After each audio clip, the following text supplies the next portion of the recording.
అందరికీ నమస్తే అండి. మనం మొన్న మాట్లాడుకున్నాం. వైసీపీ పార్టీలో చేరాలంటే చేరక ముందైనా సరే, చేరిన తర్వాత అయినా సరే ఖచ్చితంగా బూతులు మాట్లాడాలి. ఒక గంట కూడా అవ్వలేదు అనుకుంటా పోతుని మహేష్ వైసీపీ పార్టీలో చేరి అప్పుడే ఇన్నాళ్ళు పనిచేసిన తన వెనకాతలు నడిచిన కార్యకర్తలు ఎవరైతే ఉన్నారో, జన సైనికులు ఎవరైతే ఉన్నారో వాళ్ళని అప్పుడే బూతులు తట్టడం స్టార్ట్ చేశారు. ఒక్కసారి వినిపిస్తాం చూడండి, ఎంత దారుణంగా మాట్లాడుతున్నారో.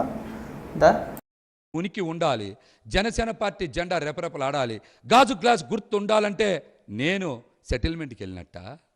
అరే జెండా కూలీలారా, మీర్రా సెటిల్మెంట్కి వెళ్ళింది రోజుకి 400కి 500కి. అరే యదవల్లారా, మీర్రా సుజనా చౌదరి సంకనాకి రోజుకి 5,000 10,000 తెచ్చుకోవడానికి వెళ్ళింది.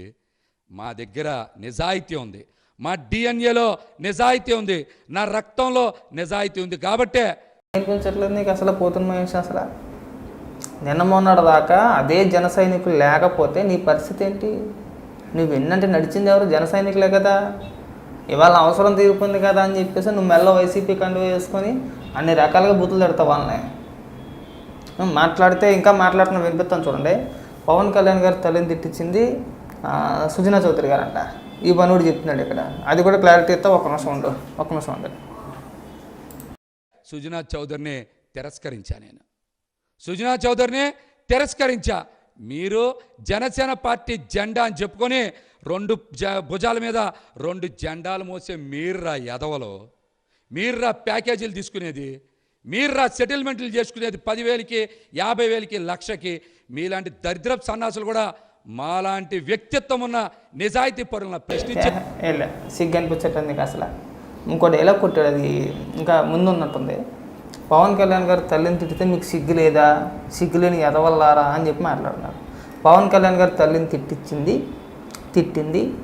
తిట్టించింది జగన్మోహన్ రెడ్డి, తిట్టింది శ్రీరెడ్డి.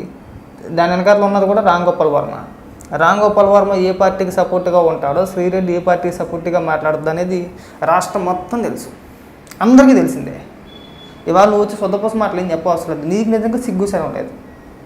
నువ్వు వేళలేక నువ్వు పార్టీ మారడానికి సరైన కారణం చెప్పలేక మళ్ళీ పవన్ కళ్యాణ్ గారి తల్లిని తీసుకొచ్చి ఇంకో వాళ్ళు తిట్టారు, వాళ్ళకి టికెట్ ఇచ్చారు, నన్ను సపోర్ట్ చేయమంటున్నారని చెప్పేసి మాట్లాడుతున్నావు. పవన్ కళ్యాణ్ గారు తల్లిని తిట్టింది ఎవరో? శ్రీరెడ్డే చెప్పింది నాతో రామ్ గోపాల్ వర్మ తిట్టించాడని చెప్పేసాను. రామ్ గోపాల్ వర్మ గురించి మనం చెప్పుకోవసరం లేదు, రాష్ట్రం మొత్తం తెలిసిందే. సిగ్గు అనిపించట్లేదే నీకు అలాగా? అసలు గంట కూడా అవ్వలేదు, అప్పుడే మొదలెట్టేసే బూతులు పురాణం సార్.